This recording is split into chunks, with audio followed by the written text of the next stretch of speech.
Horns up. Stand and deliver. Pay attention. News from across the NFL and the Minnesota Vikings in association with VikeFans.com. With your hosts. Like I picked the wrong week to quit drinking. The Lockstar Al Hiram. Did you eat a lot of paint chips when you were a kid? Why? And Jason the Beast Barham. They think he's a righteous dude. That was awesome. Oh boy, is this great! And welcome to another episode of Horns Up, your weekly rock and roll football podcast covering the NFL and especially the Minnesota Vikings, the only team in the NFL and professional sports that can legitimately put their horns up. I'm your host, Al the Lockstar Hiram, here with Jason the Beast Barham and our special guest tonight. Well, we'll introduce him in a second. How you doing tonight, Jason? I'm doing wonderful, man. I'm great. I'm pumped up. Let's do this. All right, so my man, Win does that, right? We've got with us tonight a very special guest. We teased him last episode, and we got him in here tonight. The one, the only, you've seen him writing his stuff all about the internet. Coming at you from Daily Norseman, Arif Hasan. How you doing, Arif? I'm good. How are you two doing? You know what, man? Like I said, a win makes everything better. Even this beer, which is not normally very good. But, I hear you. Right. What y'all drinking today? I'm having the Sam Adams pumpkin batch. It's different than their normal pumpkin. I'm not really digging it. What'd you guys have? I'm getting. I actually have the coffee bender from Surly the late night, so hopefully I can pull through. That's no way. I would have never thought Arif would have been drinking coffee at this time of the night. Coffee bender's good stuff, man. That is really good. Got to stay up 20 hours a day somehow. Right? Yeah. There you go. High energy demand. I'm drinking Coors tonight, the old banquet beer. All right, I don't feel so bad about my beer now after that. Oh, Coors. Yeah, I think I win this one. Yeah, you do by a long shot. We just finished week 2 in the NFL, and yeah, of course, apparently spoiler alert, the Vikes won, so we're all really happy tonight. Some things we noticed going around the NFL this week. Of course, with the Vikes win came the inevitable Golden Tate wine. Anybody else catch that? That was classic stuff there. Yeah. I mean, it's not that surprising. I was talking to a couple of Seattle bloggers, and they're not surprised either. He likes to make himself heard. Yeah, that's kind of been his MO. Yeah.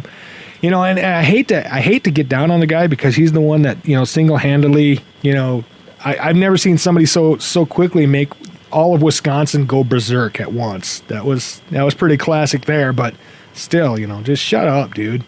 Play the game. There's nothing really. I mean, if anything, the refs were.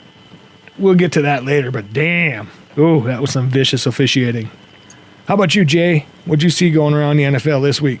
I just seen total opposite from week 1. Yeah. Team that we played in week 1 looked like pure crap at Pittsburgh this week, San Francisco 49ers. Then you also had Jacksonville winning. What'd they have? Right. Cleveland winning. Yep. Oakland winning. When's the last time Washington winning? When's the last time you've seen all these teams that always pretty much pick in the top 10 here lately all win in the same week? It all comes due sooner or later. How about you, Arif? Did you notice anything in particular going on around the NFL this week? Yeah, well, I took a bunch of shots in the dark. I've got a bunch of picks up on pickwatch.com, and I took a bunch of shots in the dark, and it turns out this was definitely the week to do that. Yeah. I was pretty high on the Jaguars. I thought they could pull something out. They did, so that made me look like not an idiot for a little bit. So that was kind of nice, but. For the most part, like Jason said, it was kind of an absurd week. It rolled in my favor, but it was kind of an absurd week. Totally was absurd week. I mean, I can't remember a week this upside down and backwards. It's just crazy, just absolutely nuts. The amount of upsets this week has been out of this world. And then Jason had something going on here. He was telling me earlier. We were talking about. He said a teammate of Barr and Kendricks. Something happened to him this week. What was that again, Jay? UCLA linebacker. He is a junior, but Miles Jack. Okay. regarded as probably a top 10 pick coming out this year. He sounds like in Tuesday's practice, it's not confirmed of what kind of injury he had to the knee, but they have declared him out for the season. Right. Okay. So I would have to imagine Miles Jack would forego his senior year and he would already start preparing for 2016's draft, but that's not confirmed. Nothing like that, but a guy that's already has a top 10 potential pick and he has a injury like this, I highly doubt he would go back for a senior year and chance another injury like that. Yeah. Without getting paid at least some sort already. Got to get some money. Well, he actually has all the reason in the world to avoid waiting a year because he's got an insurance policy. You know how a couple of college players every so often they'll get an insurance policy if they're not the number one pick or not not a first round pick.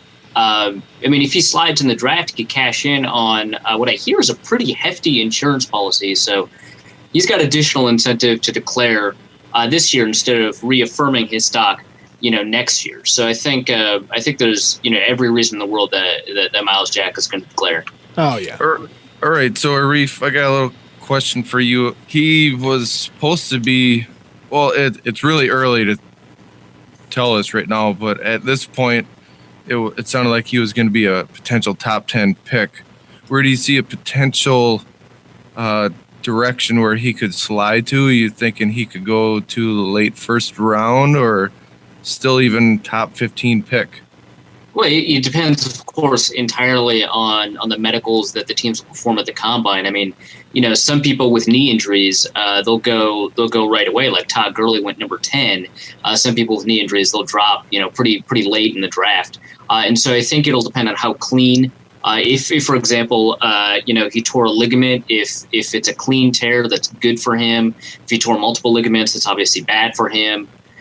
It's going to be a lot of questions, but I wouldn't be surprised if all he did was fall to the bottom of the first. You're probably going to see a team like New England, if no one else does it anyway. A team like New England's probably going to pounce. They do that all the time. I think they did that with Dominique Easley. Maybe they're not as happy with Dominique Easley's injury history in the NFL, but for the most part, this is something that they want to do. I wouldn't be surprised if he stayed in the first round, but that depends entirely on the medicals. People were comparing him to everybody, every good linebacker he's drawn a comparison to. He's like a more athletic DeAndre Levy, for example, which is, that's pretty good. Some people have compared him to Navarro Bowman. Some people have said, Darrell Washington. So every single linebacker comp that you can think of that is complimentary, he's received. So he's got a lot of talent. He's kind of young, and I wouldn't be surprised to see him, stay in the first round. Well, what Viking fans out there hoping that this team this year is going to make a playoff run. And to be realistic on what might happen this year, I'm thinking this team is a wild card team, might win the first game, hopefully, but the second game in the playoffs, I'm not going to give them a win. Well, we obviously got to get there first, but that would be a prime spot for around the 25th pick. What would the chances be if the Vikings are on the clock at, say, 25 and Miles Jack's on the board? Are you seriously asking this in week 3? Really? Jason never stops, Yeah, damn. I don't stop. Draft picks all year. He's talking to me last year. Right. Well, okay. That weren't even going to declare, turns out. Right. So. Yeah. Well, what if he contracts? You could almost stay in a base defense with all three of these linebackers the whole time. You got Kendricks, Barr, and Jack. I seen Jack out there covering, playing safety. I seen him out there on the outside covering wide receivers. In college, I'd like to see you do that against Demaryius Thomas. Ain't gonna happen. But I get what you're saying, but that would have to be the top linebacker core, I would think, in the NFL right there. That's a hell of a group right there. Well, Barr, Kendricks, if and everything went fine on the same team. Yeah, no. If he declares, and if his medicals check out, and if the Vikings, make it to the playoffs to be in the appropriate position to draft Miles Jack, there is a possibility that they could draft him. It's a pretty low possibility, but that's all I want to hear. You gave me hope. It's a lot of fun to think of. It's a lot of fun to think of. Me hope, really. Week 3, you've got hope for next draft. So you're saying there's a chance. All right. Okay. All right. Wow. So, okay, how many rounds does he drop if he gets, like, I don't know, leprosy? How many rounds does that drop? Well, he's going to cash in anyway. He's got insurance policy. Right, okay, yeah. So you leper insurance. Okay. All right. That's cool. White is on my side. Leper insurance. Yeah, I don't know if his insurance policy covers leprosy. I have to read the fine print on that one. Right. Oh, yeah. Now I'm going to have to re-examine my insurance policy. I'm kind of scared now. I might be uncovered. I don't know. Always figure out the details, man. Right. Yeah. That was a very loaded question, Beast. That was a very loaded question. I hate to already start talking about the draft already, but You don't hate it at all, man. No, you don't. I don't hate it. But knowing that we already got a surprise start and safety spot with Sendejo over Blayton when I thought Exum would have got the start before Sendejo, that makes me wonder about safety spot coming up too. Well, Sendejo's got that great porn stash. That's what happens, man. You can't resist the power. Didn't he get rid of it?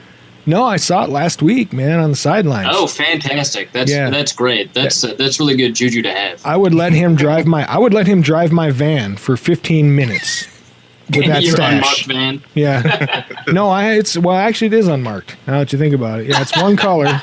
Yeah. Damn, I didn't realize it's actually an unmarked van. There's not even any portal windows in it. It's straight sides, no side windows. Yeah. Okay. Dang. That's perfect for Sendejo then. Right. It's a 70s van. It's got the spoiler and everything on it, Hell yeah, man. He would look pimp in that van. I'd get him a half cut off Vikings jersey, one midriff jersey. Oh, perfect. And a pair of jorts. Sign it though, too. Oh, hell yeah. Yeah. Anybody who parties with Nessie signs Nessie. That's just the law. Yeah. Yeah, Arif didn't see Nessie at training camp because we all rode over in an air-conditioned vehicle after I drove up there. It's kind of van, That sounds pretty smart. Well, it's a 79 Dodge, so, there's no AC in that thing. So, I mean, I bring 2 shirts, one to drive in and one to wear. That's just how you have to do it, so. But, yeah. So, there you go. Loaded questions. We got some whining done. We got some, I forget what else we talked about. Got some dreaming done. Some dreaming. Yeah, that was a long exercise in draft masturbation. Drafturbation?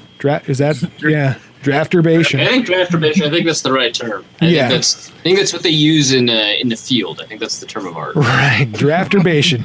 That means our next guest going to be Jeff. Just kidding with you, buddy. Yeah, it's all right.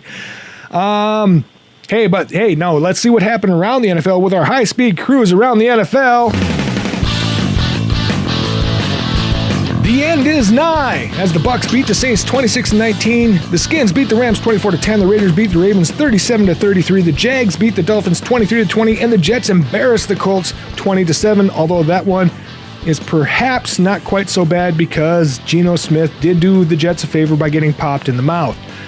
Of course, the other 4 games mean that indeed the first seal of the apocalypse has been broken. So for next week, you can expect plagues, locusts, and the sun to burn black as the season wears on. The Steelers took the 49ers behind the woodshed 43-18. Viking fans are still debating whether they should be happy like if it was a big brother taking down a bully, or embarrassed that they made the 49ers look so good to begin with.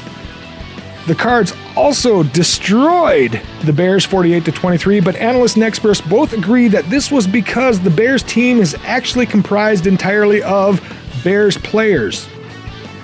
In other scores from around the league, the Broncos came back to win versus the Chiefs on Thursday, 32-24. The Panthers beat the Texans by 7. LOL Cat Videos 24-17. The Patriots outshot the Bills 40-32. The Bengals resisted the Chargers 24-19. The Browns surprised the Titans with Johnny Manziel's sobriety 28-14.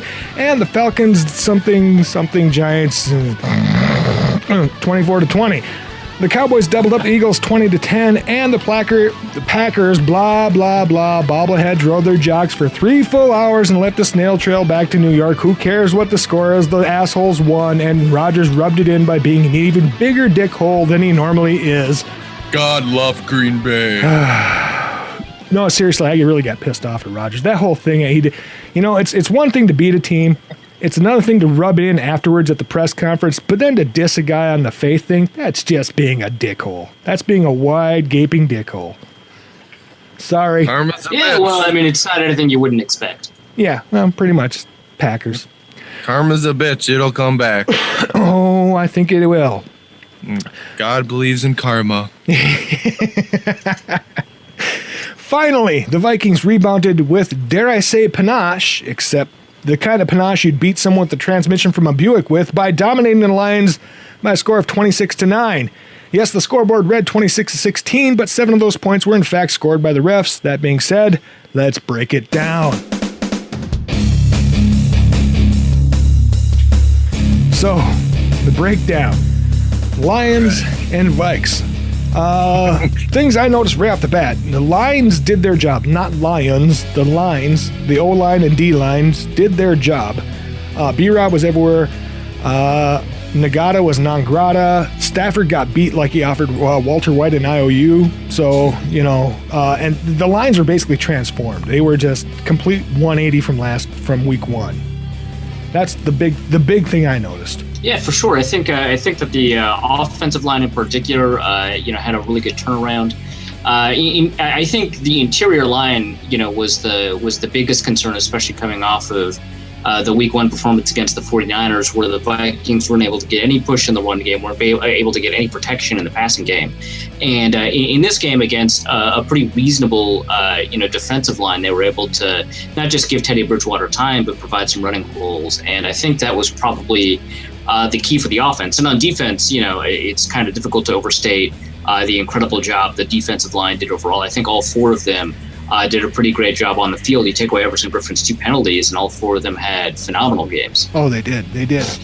They were everywhere. They were flying, and they were beating the hell out of Stafford. And not, beating them up, not an actual mugging, but it was pretty close. I mean, they hit him. They got, 1 sack on the day? But they must have hit him 10 times. I think they ended up with 1 sack and 15 hits. It was brutal. It was dealing with. Right, 15 hits and no late hit penalties on the quarterback, which means they were playing clean and hard. Totally clean. Yeah, it depends on who you ask. If Anthony Barr was playing clean, I guess the league ended up saying that he was. But it's kind of impressive to me that a player like Matt Stafford has been in the league for a while. He's a super tough player, incredibly tough player. After the game, he has to have X-rays on his chest because of the pummeling that he ended up taking. Good news for Stafford, of course, he didn't suffer any long-term injuries. But I think the fact that he'd been so bloodied and bruised, literally bloodied, probably by the TCF brick wall, that I think that's a good sign for what the defensive line quarterbacks. Yeah, quarterback like him's got to bleed a little. He's kind of like the modern day Bernie Kosar. Not real mobile, but he can take a beating. And I think that's part of it. He's not a mobile quarterback, so you got contained on him. It's pretty easy. Yeah. We're talking about defense right now. One hell of a surprise is Captain Munnerlyn, man. He showed up. He did. He showed up enough to make. He actually helped Tate out after the game to get on board the wambulance. So he was playing nice. But Rhodes against Megatron, that was another great matchup. There was a couple ticky-tack penalties, a couple of good ones, but I think overall shutting down Megatron the way he did as second-year player, that's a pretty damn good job. So our backfield. You take a look at how Megatron played. You take a look at his total yards, and that's pretty disappointing. But they did try to get him the ball. He ended up with a lot of targets, but Xavier Rhodes, and it was weird because I ended up having to look actually at his target stats because it didn't seem like that when watching the game. It seemed like they kind of shied away from him, but it just turns out they only gave him short yardage opportunities because of how well Rhodes was covering him. So he was effectively quieted except for a pretty good touchdown score. Well, yeah, and even that one was subject to even more review. If you ask anybody on this side of the board, just right there. Yeah, I mean, both of them, they held Johnson and Golden Tate to a manageable 160-plus yards through the air, which I can live with. I was really worried about the Golden Tate matchup because I felt that they were going to put a ghost matchup on Xavier Rhodes. He was going to go wherever he went. But the surprise to me, I was worried if Newman was going to cover Golden Tate, and he did. I thought that Golden Tate would have eaten him up, but actually they put Captain Munnerlyn on him most of the time, and man, he played his best game as a Viking, and it's about time. Right. And it's nice to see that out of him, because we all knew Captain Munnerlyn. We seen that in Carolina. Now we're starting to finally see it in year 2 here in Minnesota. So that's nice to see that from him. Yeah, no, I think that's the key, because we all know that he can be this talented, and he's shown that level of talent in the past, just not with Minnesota. And maybe it's because he's freelancing less, maybe it's because Zimmer's system is a little bit more comfortable in terms of design, or he's more comfortable with it. Whatever the reason, he's kind of exactly what the Vikings had hoped for when they signed him last offseason. I think he's actually just finally buying into the system. Yeah, I think that could be a big part of it, yeah. Yeah, players are veteran players. They've seen a lot, and sometimes you got to get them to buy in. And I think he's finally buying into it. Now that you're seeing what can happen when you do it right. And then also it was still on the defense. My big worry was Abdullah, because we had a rookie running back who was, a physical running back. This was the opposite, so, but still a really quick guy, and everybody's high on him. I was worried about it, but he was rendered useless. He was pretty much rendered useless. Well, what is it, Arif? After the first quarter, I thought I seen them in the nickel almost about two-thirds of the game with Barr and Kendricks in it. Well, it's difficult to tell, because it depends on how you define nickel, because there's the 3-3-5 set that they used and the normal 4-2-5 set that they used. But there was a lot of it. You're right. I think out of the 70-odd snaps, they were in nickel, maybe over 50 of those snaps. And despite that, they were able to shut down the running. I mean, 38 yards total running, 20 of it from Matt Stafford. I think the Vikings did a pretty good job shutting down the run game. I think Amir Abdullah ended up with 1.5 yards a carry. And, as you were mentioning, Al, he's the kind of back the Vikings actually had trouble with last year and the year before. Oh yeah.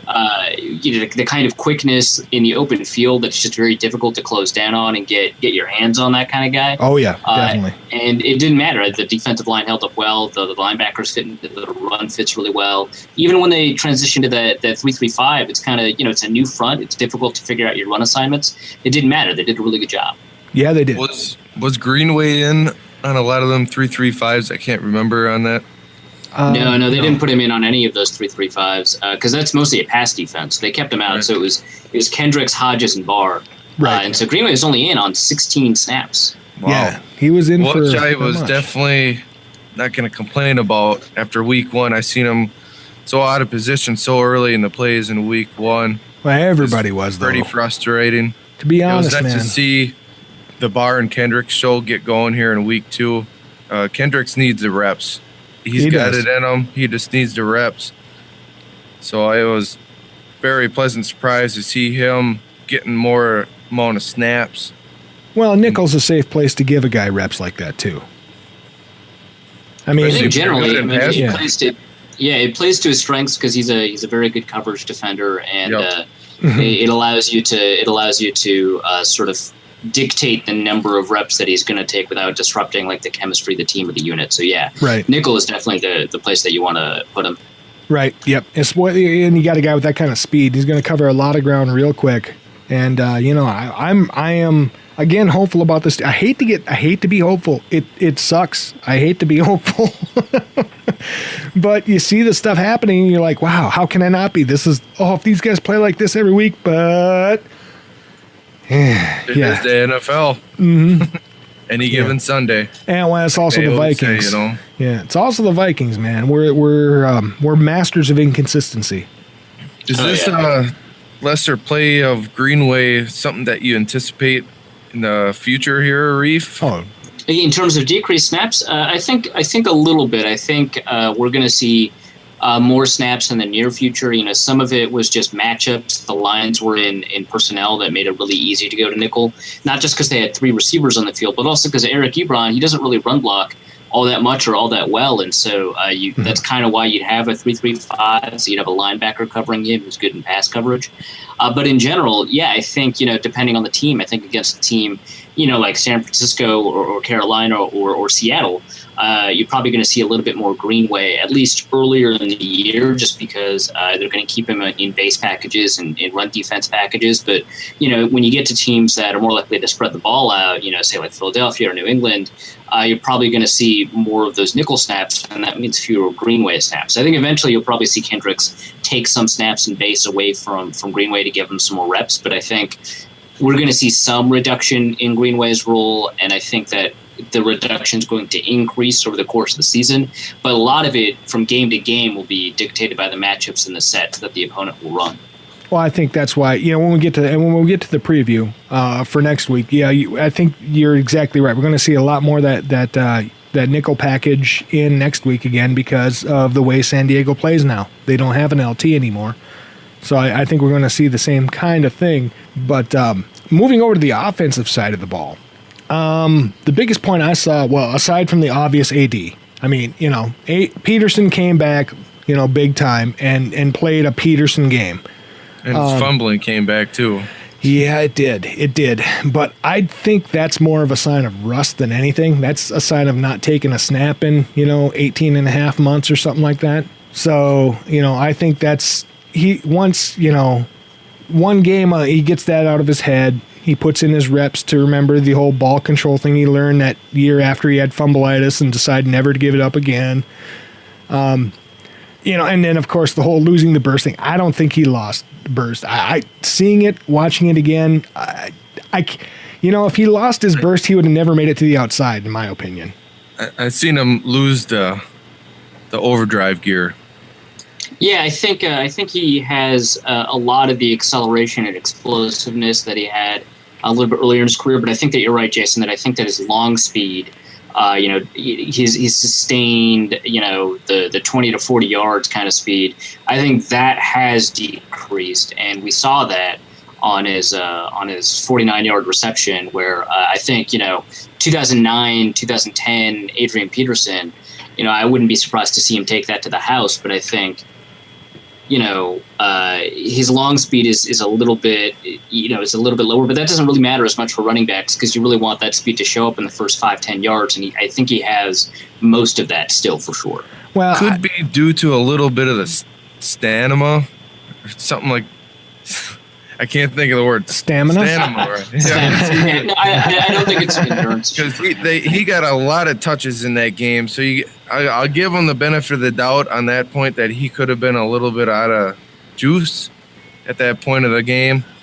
Well, but I'm not so sure about that. I think that in general he's a not just a supremely well-conditioned athlete, but I think that if you see a 30-year-old start to lose some speed down the field, I think it's probably safer to assume they did that not because of how many touches they got in the game, but because they're aging, and I think that long speed and flying speed is probably the first thing to go. Well, I'm not sure I totally agree with that because Peterson, his long speed has always been good, but it's never been breakaway. He's never been a breakaway speedster. If you look at some of the old films, he's been caught a number of times.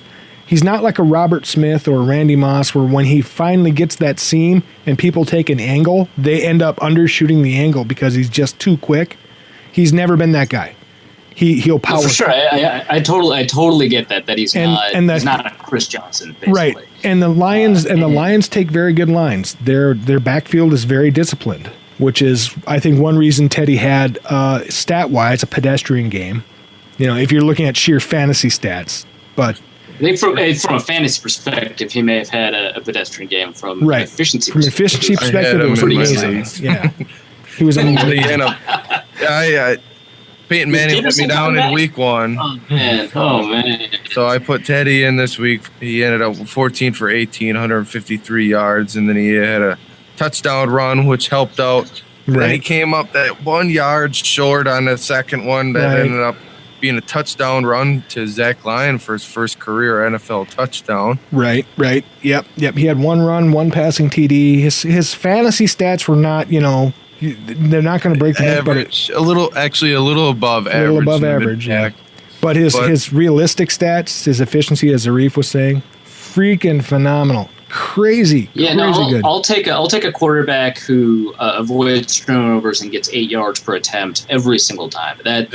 He did a really good job. And the times he was pressured, because we talk about how the offensive line improved. They weren't perfect. They did allow pressure, and I think they allowed at least one quarterback hit. Well, of course they did. That was Teddy's flip to Peterson for 49 yards. That flip, yeah. But I think that he did a good job of managing pressure. He did a good job of throwing into blitzes into the holes in coverage. He did a good job of preventing pressures from turning into hits, preventing hits from turning into sacks, and continuing the schedule, basically keeping the Vikings on schedule to make sure that they not just moved the chains, but were able to score once they were inside the red zone. So yeah, and I thought Teddy did a great job given sort of the limited opportunities that the game script called for. Well, and I think it wasn't just the game script. I think he wanted to go downfield, but Detroit's backfield is probably the strongest part of their defense right now. I think he wanted to, but he went through his progressions and he showed really good field awareness,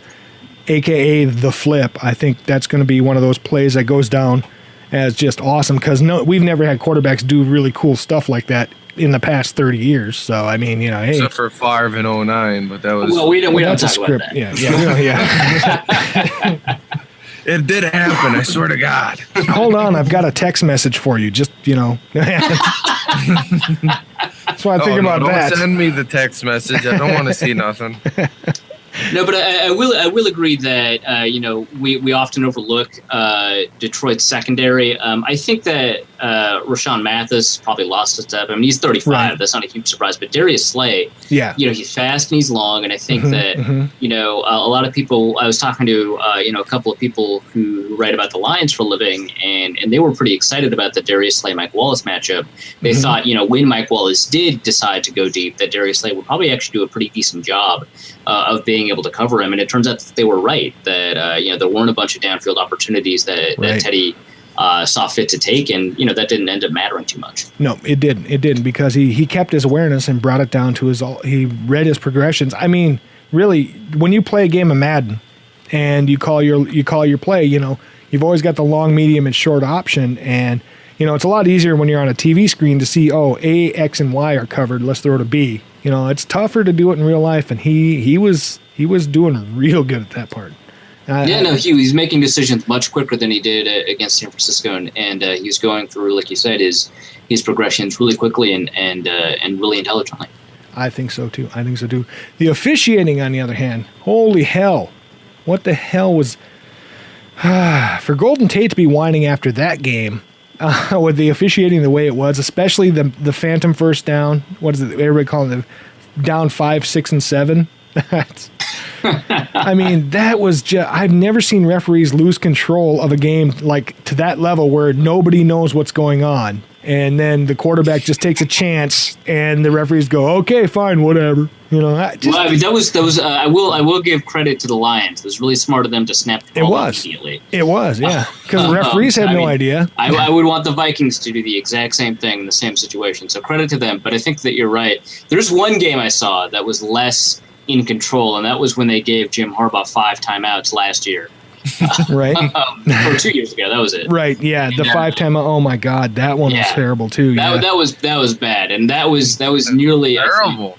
That reminded me a little bit of what was happening in this game. I think that one was worse, but I think that reminded me a little bit of what was happening in this game. It did. I think it was just communication problems for the officiating crew on that one, because it looks like the line judge and the umpire, they weren't on the same page. The line judge, I think he wanted to measure, and the umpire, when he saw the ball slip out of the line judge's hands, he didn't see the ball slip out. He just saw the ball on the ground, and so he figured that the guy was given the damn. But I want to say, that sounds kind of like, I don't want to say defensive, but it sounds relatively complimentary to them. But it is on the head referee to stop the snap from happening in the first place, just by whistling, right? Because the sticks hadn't even moved yet. Like, even if we didn't figure out whether or not we needed to measure this, even if most of the referees agreed that it was a first down, which didn't happen, or even if all of those other things were in the Lions' favor, they should have blown the whistle because the sticks hadn't moved yet. They didn't even get the sticks moved till second down. Yeah. Right. Exactly. Yeah. It was just such a crazy sequence, and then a lot of the phantom calls and a lot of the non-phantom calls. It was a rough game to watch officiating wise. Overall, I think there were a lot of really ticky. It actually seemed at one time that they were trying to balance it up so Goodell would get a little more viewership for a mid or lower card game. Well, I don't know if I would buy into that conspiracy as much. Well, but I think that I think that there were a lot of problems. What kind of beer are you drinking? Oh, I have my tinfoil hat on right now, and that's just it's maybe I'm just being a super Homer fan, but I hate seeing it when they make those big strings, and why does it always seem to be the funny thing is I hear it from other teams. Oh, the refs always screw us. The refs always screw us. Even the Green Bay fans have the audacity to oh, the refs screw us all the time. It's like, really? When? When has that ever happened? But it just, it just seems that game after game after game, when you're playing, you're playing 11 on 16 or 11 on 17, it gets old, and maybe we're just snake bit that way. Maybe the whiskey bottle curse is actually a thing. I don't know. Well, one thing I'd like to point out, though, I was happy about Norv was putting in a lot more of the balanced running attack in the game. Mm-hmm. He's doing a lot more runs from the I formation. Oh, yes. Also did him a lot more single back. But then he still did the old dreaded shotgun draw plays. Well, even though the shotgun draw plays were doing way better this week, I'm just not all that big of a fan of those plays. I get that he wants to keep a large game day playing card, unlike the days of Bill Musgrave years. Right. Yep. I just think it's better when you get AP running north and south instead of at the line of scrimmage dancing. Right. I want to get him going and use the power that he has left in him to go. But I give him credit; they were working in the most part. Well, AP did have really good day. Here's the thing with those shotgun runs. And I know Peterson runs better north-south, right? But one day, sooner or later, right, after we do enough of those and enough play actions out of those, enough passes out of those, one day, sooner or later, you're going to get an end that over pursues and leaves this big old truck lane for like I-94 for him to run through, and he's going to bust one for 80 yards.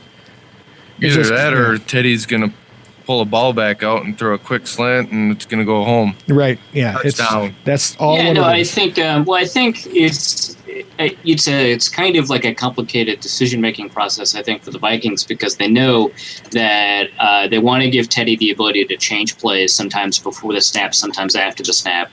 They know that shotgun's the best way to do that. They know that Teddy's really comfortable in the shotgun, especially we still don't really know what the state of the offensive line is.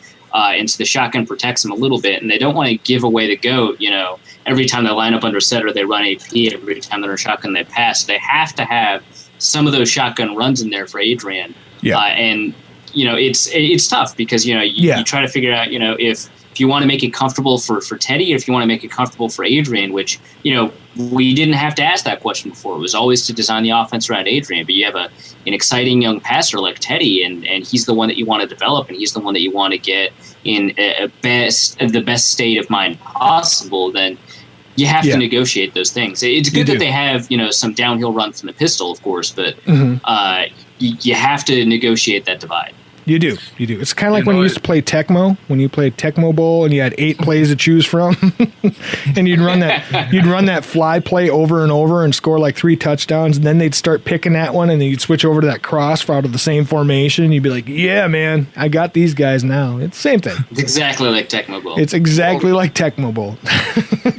Like myself and a lot of Viking fans out there that almost forget that this was only the second game that AP and Teddy got to play together, so it is still early. It is. They gotta put these plays in, like Arif's talking about. You gotta stay true. You gotta run these plays to be able to open it up in the passing game, open it up in the running game. It's just what you gotta do. Norv likes coming to game day with a lot of plays. Phrasing. Yeah. Okay. Just like I said, not like the Bill Musgrave years. Right. So I can live with that. I'm cool with that. Yeah.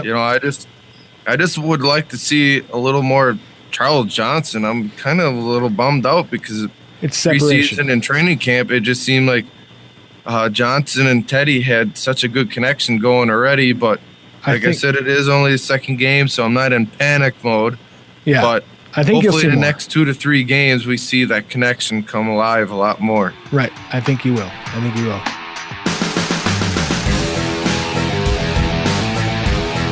That means it's time to roll the bones with our preview for Week 3 for the Minnesota Vikings facing off against the San Diego Chargers, Part 2 of our homestand.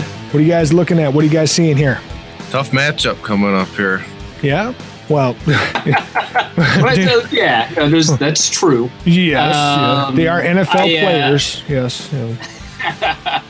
So I'll say this. I think that there are a lot of ways that when you take a look at, when they have the ball, when they're on offense and the Vikings are on defense, there's a lot of places where the Vikings probably should be really worried. Yeah. And a lot of places I think that the Vikings have an advantage. And I think one of those worries, and you, Al, actually were talking a little bit about this, sort of earlier in the show, is that, the Chargers love to be in these 3 wide receiver sets. Yes. They don't tend to put, a fullback in. And like you said, they don't have LT anymore. So they're not really a running team. They do spread the ball out a little bit. And I think that, that's really going to test the defensive backs the Vikings have, and that's going to put a lot of pressure on Captain Munnerlyn, who we've seen one good performance from. And, maybe we'll see more, but I think that for right now, I'd say that's a worry. It is. I think, yeah. And I think Stevie Johnson, I think he's an incredibly underrated receiver. I think that he can get open almost at will sometimes. And I think that Keenan Allen is really good, and he's the exact kind of receiver that I'm worried about, matching him against Xavier Rhodes. So I think from that perspective, there's a worry. In fact, San Diego is the only team in the NFL right now with 4 receivers that have double digits in receptions. And Rivers is right now running 81.2% completion accuracy and 4 TDs. Yeah. Well, there you go. Yeah. They love to throw receivers out there. In fact, they've had 142 offensive snaps. Keenan Allen has been on all of them, and then 2 other wide receivers have been on at least 130 of them. So and Danny Woodhead makes up the balance. They love it. Danny Woodhead's coming out of the backfield. They'll throw to him.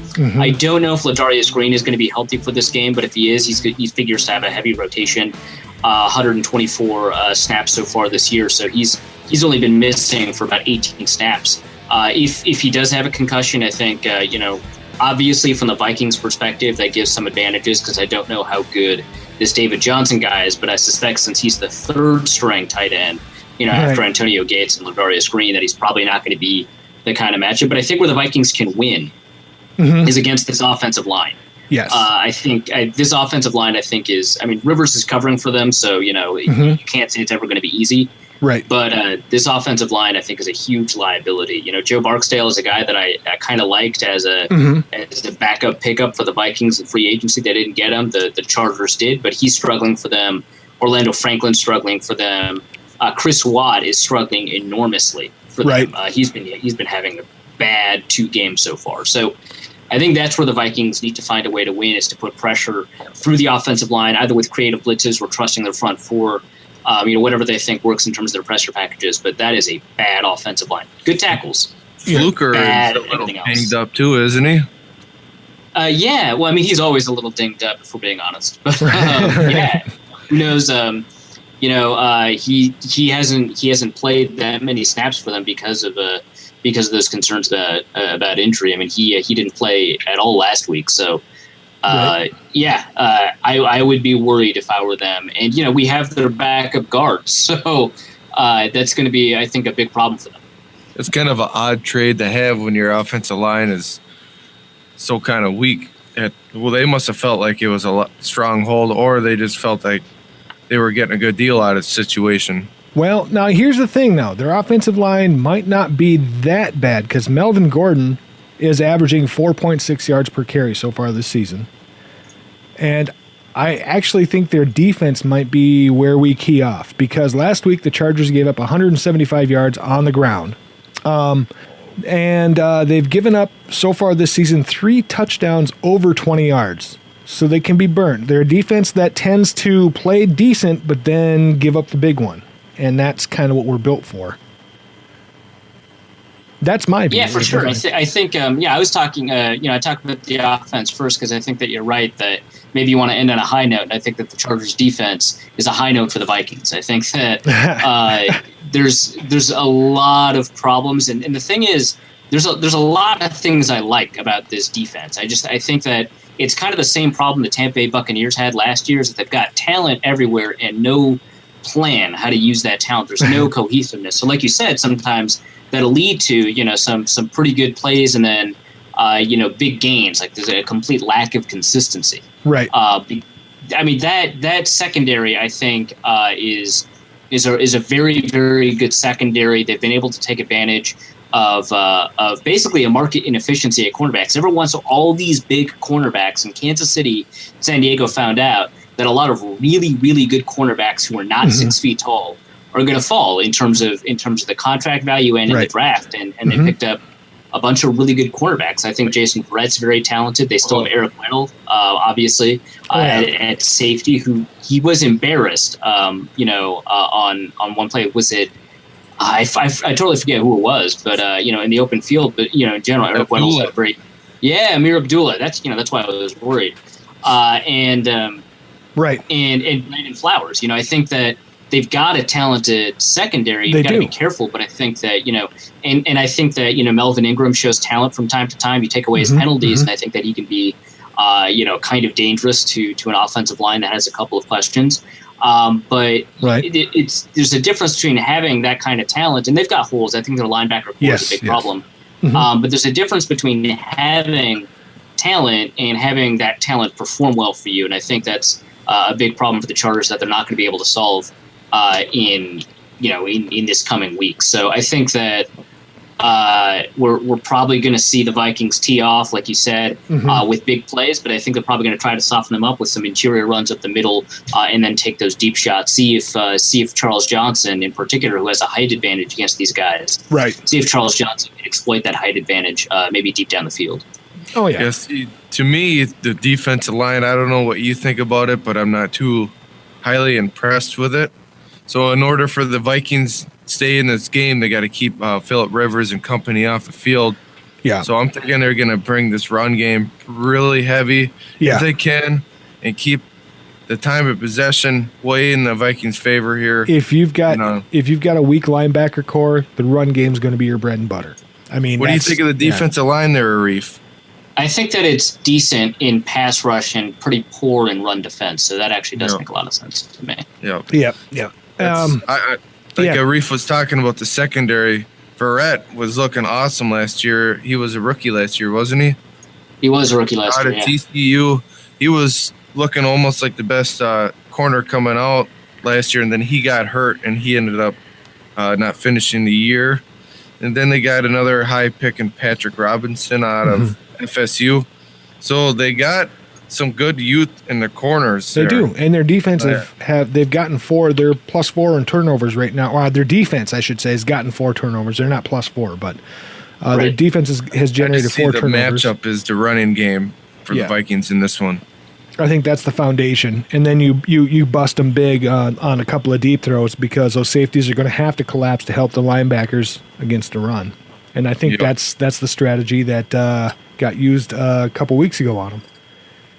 Yeah. So even Cincinnati found a way to. Or Cincinnati. Last week. I'm sorry. Yeah. I think. We solved the problem. We'll just fax this over to Vikings.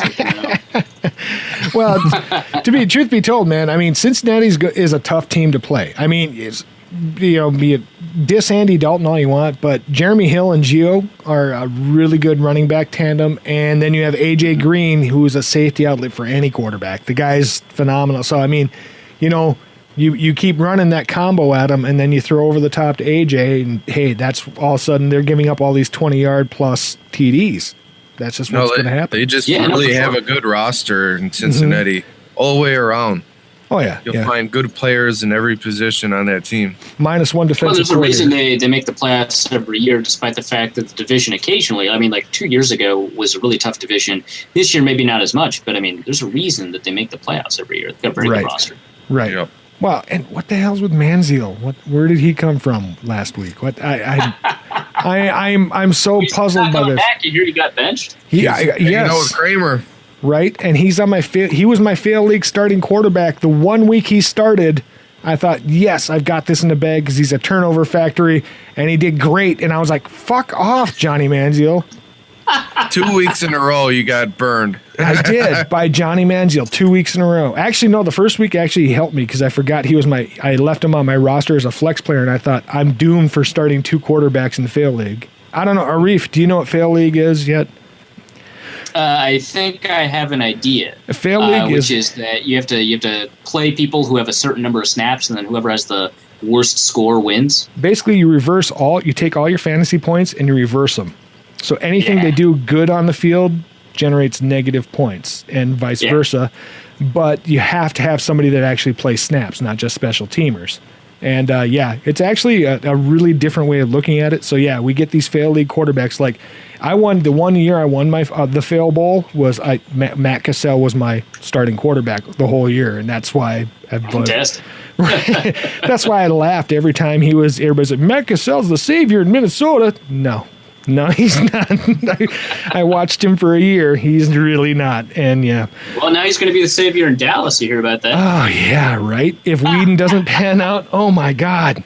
Oh, damn. And then, Ponder got passed over for that, too. Jeez, man. Can you believe the turnaround we've had in quarterbacks here? Oh, my God. They were trying to choose from one of all three. MBT, Ponder, Cassell. And Freeman, we had. Don't forget about Josh Freeman. Yeah. Oh, Jesus. Who I believe he plays in the FXFL right now. Brooklyn.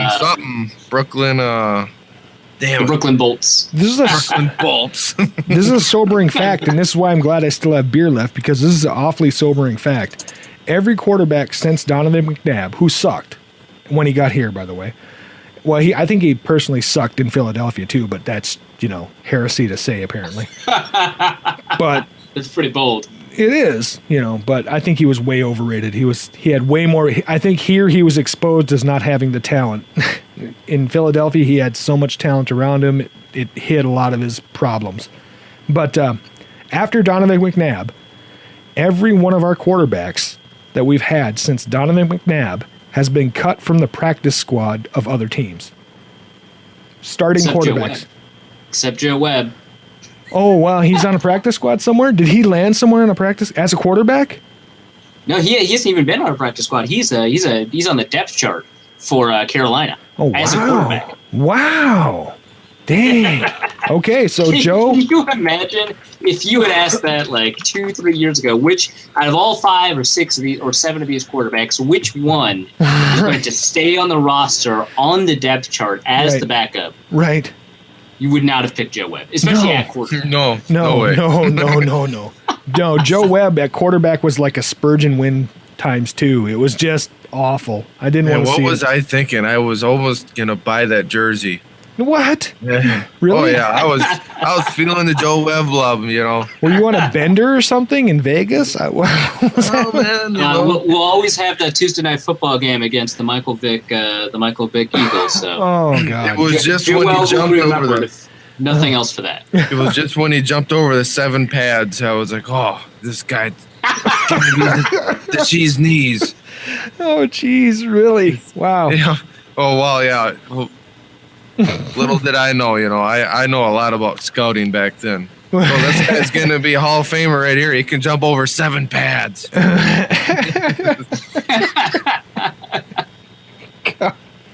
Wow. All right. But, wow, yeah. But every quarterback we've had between, McNabb, except for Joe Webb now, I've been corrected. 6 out of 7 quarterbacks we've had since Donovan McNabb that have started for us have all been kicked off of practice squads up until we got Teddy. That's a crazy stat. That's a long dry spell. It's stunning. Yeah, everybody who started for the started quarterback for the Vikings in 2013 was cut sometimes twice this year. So. You're right. You get cut twice. Things are going wrong. Has there been another team that's had that long of a dry spell at quarterback? The Browns. Oh, God, yeah. Brown, really? Oh, I suppose. Have you seen those jerseys where somebody crosses out the name of the quarterback and they put the next quarterback underneath them, and the jersey just goes all the way down? That's true. Okay. Those Browns jerseys are something special. I suppose, yeah. I suppose. Well, the Browns management, let's be honest, the Browns management has been a dumpster fire for decades. It's been like, that crater in Russia that somehow hit like this gas pocket and it's burning for like eternity. It looks like hell. That's the level of dumpster fire Cleveland has been for like Well, the thing about decades. it is, you ever seen that Bill Belichick special and behind the story about Bill Belichick, coming up, and then he's coaching at the Browns, right? And he had Saban, he had all these. Oh yeah, he had Ozzie Newsome on his staff. He had Nick Saban on his staff, and they just cleaned house after a year. Oh man, they could have had such a good team there, and right. Well, they almost ran him out of town for benching Bernie Kosar, so that the fans weren't really thinking about what the long-term plan for the Cleveland Browns is going to be with Bill Belichick. And the shocking thing about that is we're talking Bernie Kosar era. Craft beer had not even taken off in Cleveland, so they were like just drinking piss and getting that wasted to dump that whole staff over Bernie Kosar. Oh, that's not good. No. That's a hell of a headache the next day, too. Right. Wake up in a dog mask and and you wonder what the hell just happened. Dog mask and in your underwear and you know where you're at. Right? You think it's somewhere in Cleveland, but you're not sure. Ohio gets kind of long to drive through. I don't know. But man, makes you happy to be hey, Vikings fans, I bet you feel better now, don't you? Puts a lot of things in perspective right there, I tell you that. It makes me feel a lot better inside. Right? Oh, God. Could be worse. It could be worse. Yes, it could. But, yeah, so, okay, before we get going here, let's get your score predictions for next week. And, any supporting reasons you want to give, go ahead and shout them out. Let's get what you're going to predict as a score. We're going to give the first spot to you, Jason, because we want to give Arif the final spot here. Yeah, so he's going to steal my little notes here and figure out what changed. Because Arif doesn't know. He don't know what's going on. He don't watch football. No, come on. No, like I said, when we're going over the matchups and everything about the game, I feel that the running game is going to be definitely important. It's going to be a key to keep Rivers off the field. Right. So if the Vikings are going to win this game, they're going to have to lean on shoulders of AP again. And I won't doubt it if you see a lot more out of McKinnon this week. So I think they're going to run the ball quite a bit. I'm going to give San Diego 24. And I'm going to give the Vikings 27. Okay. All right. And now I'm going to step in before Reef because we got to give him, of course, like I said, the final spot. Hey, man, it's the honor of being the guest. You get to have the last word on the scores here. I appreciate it. Of course, man. Yeah, man. You're de-virginating us as far as guests go. So we're no longer guest virgins. Right? You popped it. We're just vestial now, I guess. Is that the word? Vestial virgin? I don't know. Anyway, I kind of agree with you, but I disagree on the score. I think we're going to have we're going to focus on the running game, and I think actually San Diego's going to expect us to, but we're going to pop a couple big over the top. So I think the final score is going to be 28-17 Vikes, because I think their defense is just not going to be able to hold up. And I think we keep this new attitude on our defense coming into next week, despite the disparities we saw that we have at least Rhodes, Newman, and Marlin all capable of doing good coverage, and they don't have a Zach Ebron that is going to give our linebackers as much trouble. So I think we might actually be able to hold off their aerial attack. Well, they got Gates still, but... And we also have getting way up there in age. We also have a line that delivered 15 hits on Stafford. I think it's going to turn into a few more sacks this week against their line.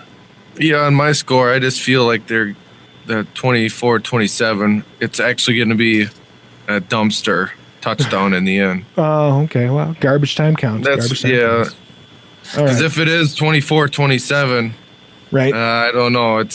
You're looking at possibly overtime. I just think it's going to be a late dumpster touchdown. I think we're going to see at least one, maybe two big over-the-top touchdowns from the guys we've been waiting, Wallace and CJ, or something of that nature is going to pop up big on us. So I like your score better, though. I'd feel a lot better if that was the way it ended up.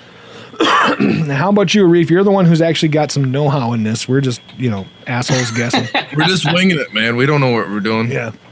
Well, I think that we're probably going to see a lower score than a lot of people expect. Not because either offense is going to have trouble, but I think both of them are very, very slow teams. Both of them like to grind out the clock, use the whole play clock before they make their plays. And the Vikings, like we mentioned, want to run the ball. So I think there's not going to be very many drives or very many possessions. So even if both teams are efficient, you're going to have a lower score. So I wouldn't be surprised, if we ended up with a 24-17 win for the Vikings. And that's not to say either team will perform poorly. It's just you're just not going to have that many opportunities to perform. Gotcha. Okay. That's a fair assessment, sir. All right, you've had it. Another Horns Up episode in the tank, and we're about to finish up these beers and get in the tank ourselves. Thank you to Arif Hasan for joining us from the Daily Norseman. It's been an honor having you, sir. Thank you very much. Yeah, thanks for having me. It was a lot of fun. All right, awesome. Glad you thought so.